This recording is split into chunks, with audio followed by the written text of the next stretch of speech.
Muy buenas tardes con todas y todos. Iniciamos el informe técnico diario. Estamos en el conferencia vespertina número 70, el día número 47 de esta Jornada Nacional de Sana Distancia. En la siguiente diapositiva vemos la actualización del panorama internacional. Continúa por encima del 50%, 51.5% exactamente, los casos en las Américas confirmados en los últimos 14 días, la pandemia activa en nuestra región y a su vez el total de casos en los últimos 14 días, 31%, ¿no? Un poco menos de las 2/3 partes de los casos que se han confirmado hasta el momento en todo el mundo. En la siguiente diapositiva actualizamos nuestros números nacionales, 31.522 casos. Una cuarta parte siguen siendo los casos activos, que a su vez representan la epidemia activa en el territorio mexicano, 8.048, 3.160 lamentables defunciones que también han ocurrido y más de 123.000 personas que han sido ya estudiadas para COVID-19, de las cuales 71.351 han salido negativas a la prueba de SARS-CoV-2. En la siguiente diapositiva veremos la carga acumulada, los 31.522 casos, cómo se distribuyen en todo el territorio nacional y pueden ustedes notar en base a la escala de colores, que representa a su vez escalas o rangos de casos confirmados acumulados, pues cómo en su momento el país y cada entidad federativa se va pintando en relación a esta carga de enfermedad, de casos confirmados. En la siguiente diapositiva vemos esta misma distribución, pero ordenada para que ustedes puedan tener los totales para cada uno de estas entidades federativas, destacando que, bueno, las entidades federativas que también concentran la mayor carga poblacional, lógicamente tienen mayor transmisión. En la siguiente veremos la distribución del mapa, pero ahora solo con la epidemia activa en México, los 8.048 casos, y son todavía un poco más los estados que están presentando pues ya colores por encima de los 100 casos y por encima de los 251 casos. En la siguiente diapositiva podemos notarlos en orden descendente, precisamente para que puedan identificarlos ustedes en función de la carga total de cada uno de ellos. En la siguiente diapositiva vemos el mapa, pero ahora por tasa de incidencia acumulada por 100.000 casos, 6.29 es la tasa a nivel nacional para los últimos 14 días y en los colores más oscuros las entidades federativas que tienen la mayor tasa de incidencia acumulada, lo cual habla precisamente de mayor transmisión, mayor cantidad de casos por población. En la siguiente diapositiva es la información distribuida en orden descendente para cada estado de esa tasa de incidencia acumulada por 100.000 habitantes. En la siguiente diapositiva podemos ver precisamente la distribución de las defunciones por fecha de ocurrencia, cómo se han presentado. 3.160 y además 254 defunciones aún sospechosas, es decir, está pendiente su resultado de laboratorio, pero igual las ven ustedes en la gráfica para que se sepa que están y que posiblemente pudieran incrementar el número para cada uno de los días, así como en la siguiente gráfica también pudiera suceder para cada una de las entidades federativas en donde se están registrando estas defunciones, y aquí podemos ver la carga de las mismas en donde se concentra en relación a dónde residía la persona o en este caso la unidad médica en la cual falleció. En la siguiente diapositiva vemos la curva epidémica. Hemos estado diciendo en los últimos días esta tendencia ascendente cuando vemos tanto casos aún sospechosos como confirmados, cómo se están presentando, y pues bueno, esto es una tendencia que esperamos continúe, dado que integra la carga total del nivel nacional. En la siguiente diapositiva veremos la carga acumulada, sí ya confirmada, de casos para todo el país. Sería la siguiente diapositiva. 6.4% fue el incremento de ayer para hoy, con estos 1.906 casos.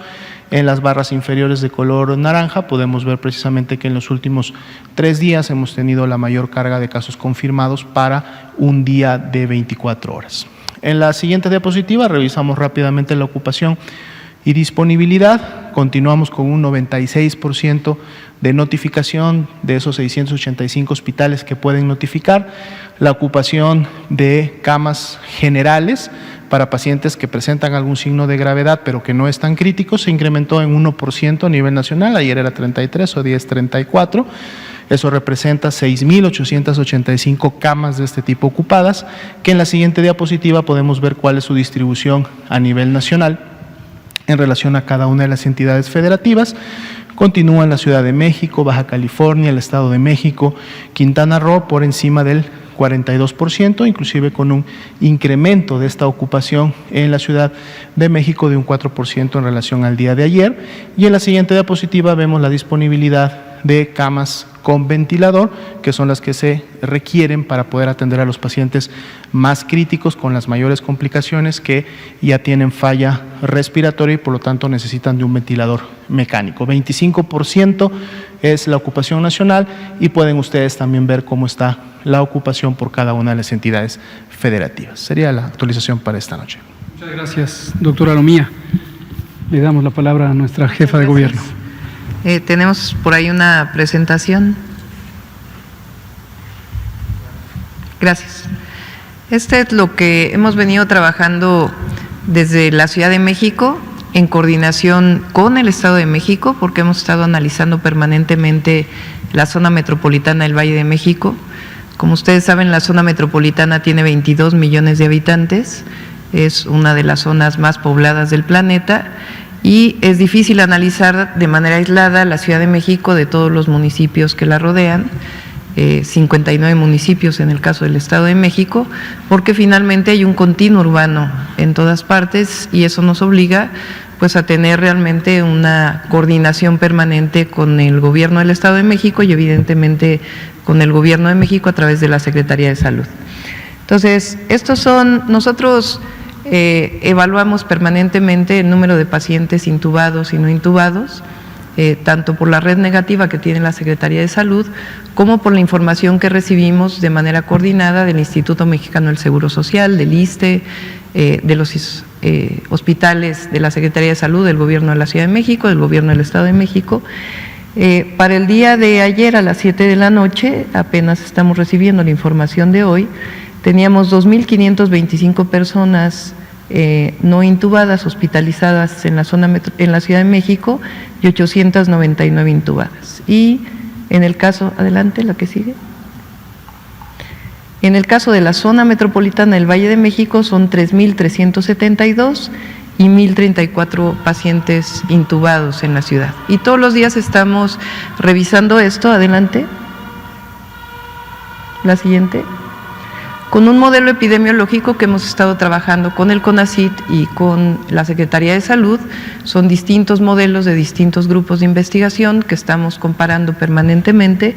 Y aquí ustedes pueden ver, el amarillo es lo que consideramos que puede ser el escenario que se parece más a lo que hemos venido observando de personas que están hospitalizadas.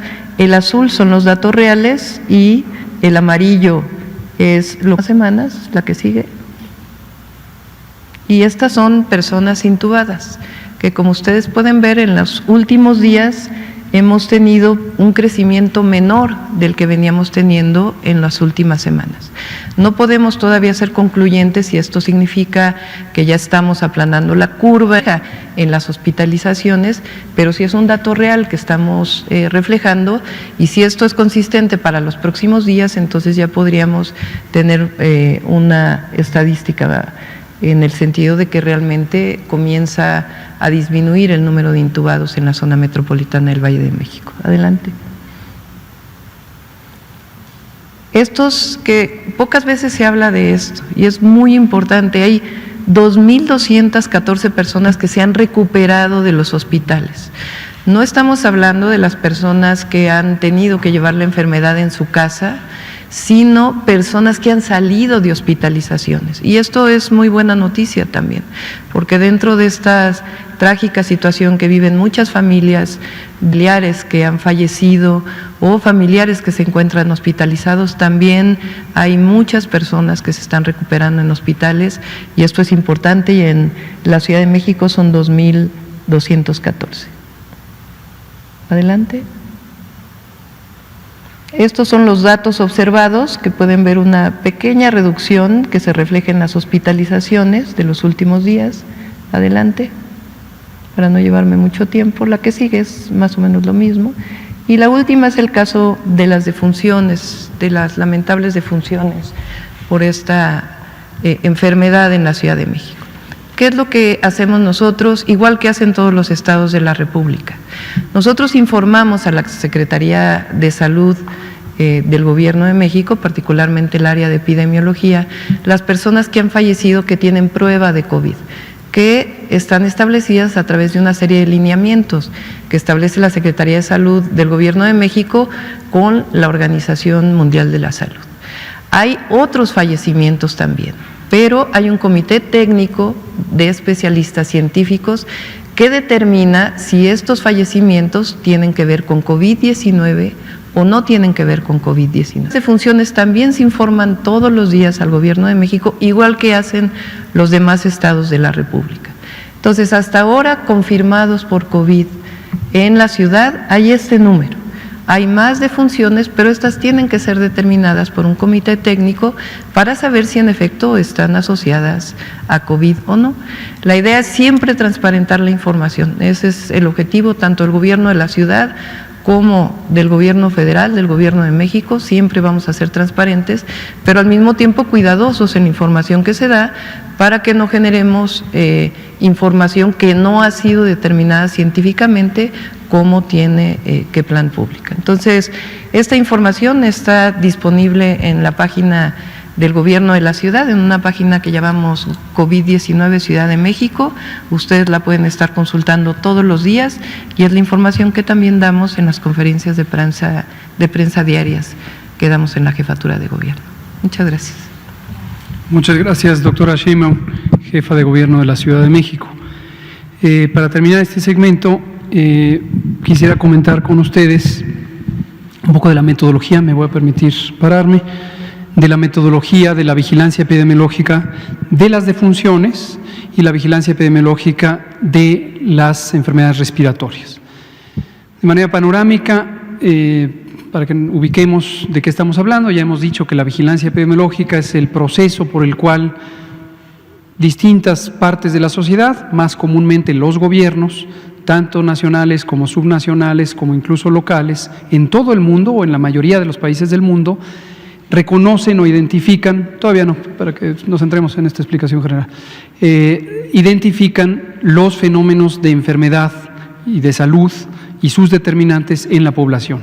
Y el proceso, de manera simplificada, consiste en recolectar información, integrar la información, analizar la información, producir conocimiento, que es la parte más importante de la vigilancia epidemiológica, y divulgar ese conocimiento en forma de recomendaciones de política pública, de programas, de acciones, de intervenciones, al público en general, para que la conozca de manera abierta y también para monitorear o evaluar las intervenciones de salud y de políticas públicas. Ese es gruesamente el propósito fundamental y la mecánica de la vigilancia epidemiológica.